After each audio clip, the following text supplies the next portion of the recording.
Everyone, good morning. আমার নতুন আরও একটা ব্লগে তোমাদের সকলকে জানাই ওয়েলকাম। আশা করছি সকলে সুস্থ আছো, ভালো আছো, আর আমিও বেশ ভালো আছি। আর আমার এই বিছানাটা দেখে মনে হচ্ছে ছোট্টখাট্ট একটা বাসনের দোকান। শুধু বিছানায় বলবো না, আমার জানালাটা যদি দেখো না, এই যে দেখো সারি সারি সারি সারি শুধু বাসন আর বাসন।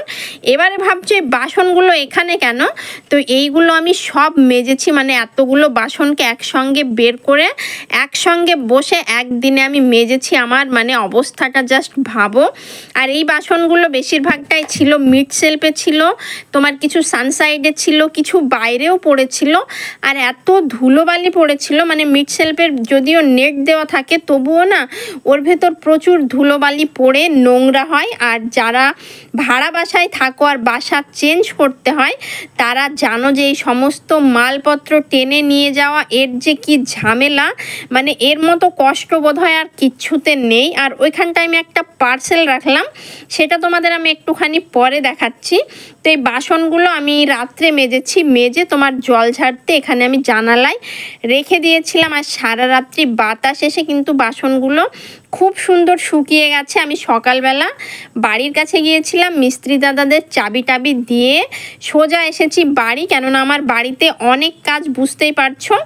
আর এসে আমি রান্নাবান্নাটা করেছি, আর তারপরে এই বাসনগুলোকে নিয়ে আমি পড়েছি, কেননা এই বাড়িটা ছাড়ার সময়ও এগিয়ে আসছে। মানে আমার নতুন ঘরে শিফট হওয়ার সময় যত এগিয়ে আসছে, মনের মধ্যে একটা অন্য রকম এক্সাইটমেন্ট, একটা অন্য রকম ভালো লাগা, তো বুঝতেই পারছো। তবে হ্যাঁ, এই মাসের লাস্টের দিকে চলে যাওয়ার ইচ্ছে, যদি সমস্ত কিছু ঠিকঠাক থাকে, প্ল্যান মাফিক চলে, তাহলে কিন্তু এই মাসের লাস্টে বা ওই মাসের হয়তো 2-1 তারিখের দিকে এখান থেকে চলে যাব, এরকমটাই ইচ্ছে রয়েছে। তো যেগুলো টুকটাক কাজ ধরো লাস্টের দিকে এমনিতেই ওই দিকে ঘর দোর পোছা, জিনিসপত্র এখান থেকে ওখানে টেনে নিয়ে যাওয়া, অনেক কাজবাজ থাকে। তো আমি ভাবলাম এই কাজগুলো একটুখানি এগিয়ে রাখি, এগুলো ধোয়াধুয়ি করে এগুলো ভাবছি বস্তাতে ঢুকিয়ে রাখবো কিছু, আর কিছু তোমার আবার মিড শেলফেই রাখতে হবে, কেননা আমার রাখার জায়গার প্রবলেম। তো রেখে ভাবছি একটা কাপড় উপর দিয়ে বিছিয়ে দেব, যাতে ধুলোবালিটা না পড়ে। জানি না কোথা দিয়ে এত ধুলোবালি আসে, কেননা আমার জানালা, ঘরের জানালা বিশেষ করে বেশিরভাগ টাইমটাই লাগানো থাকে। আমি সন্ধ্যার পর একটুখানি জানালা টানালা খুলে রাখি, তবুও দেখি এত ধুলো এত ধুলো।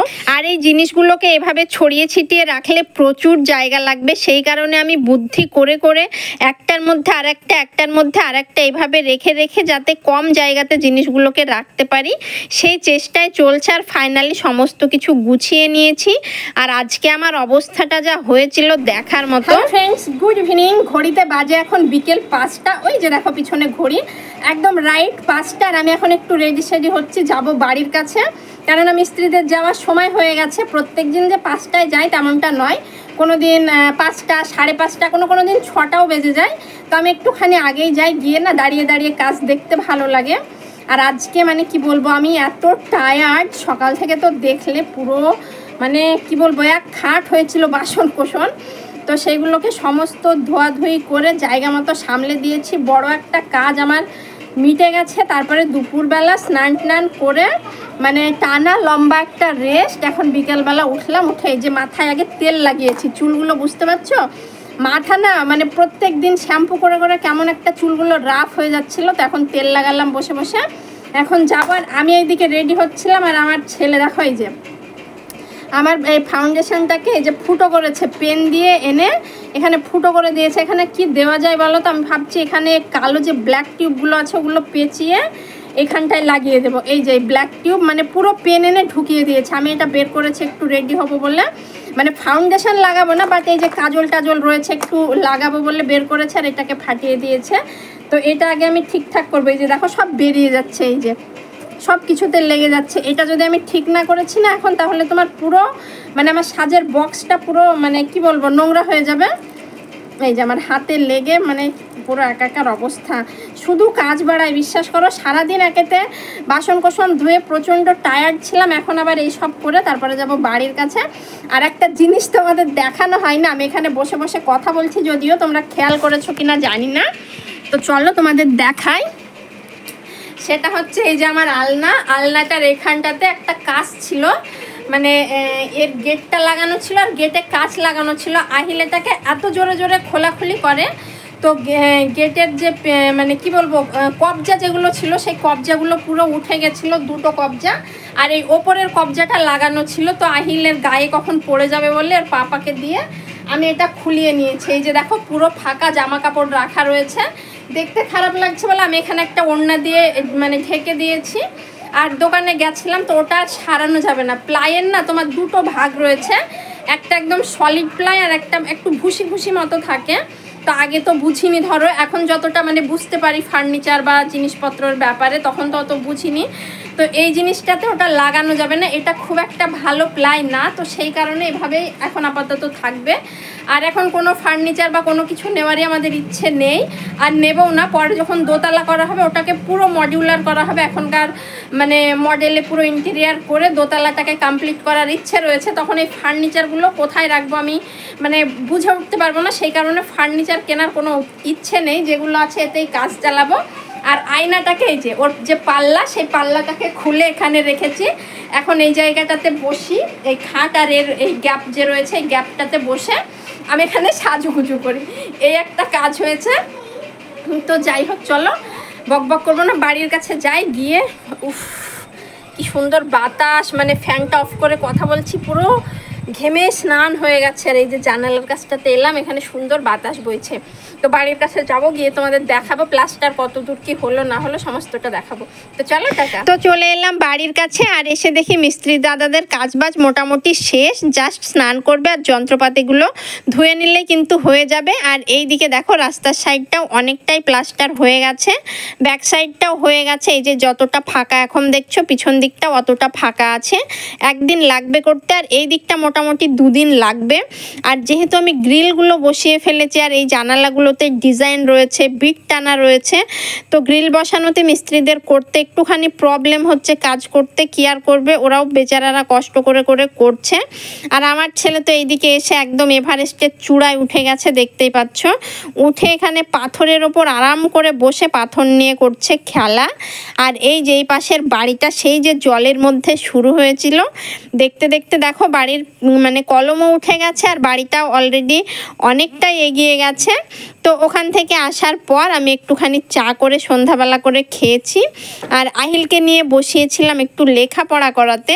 আহিল 1 থেকে 100 পর্যন্ত তো অনেক দিন আগেই শিখে গেছে। আর এই দিকে দেখো 1 থেকে 100 পর্যন্ত এটা ওকে শিখিয়েছি, বাট এটা খুব বেশি দিন শেখানো হয়নি, যে কারণে এটা কিন্তু আমি একদিন বাদ ওকে লেখায় যাতে ভুলে না যায়। আর এই দিকে চলো একটা জিনিস তোমাদের দেখাই। এর আগে তো আহিল ছোট ছোট যোগ বিয়োগ করতো, মানে 1 ঘরের করে, এখন দেখো 2 ঘরের করে, প্লাস হাতে রাখা বা গুণ, দেখো 2 ঘরের গুণও শিখে গেছে। তবে গুণটা কিন্তু আমি শেখাইনি, গুণটা আহিলকে শিখিয়েছে ওর নানিমা। ওর নানিমা এসেছিল তখন ওকে একদিন শিখিয়ে দিয়েছে, ও কিন্তু তাতেই শিখে গেছে।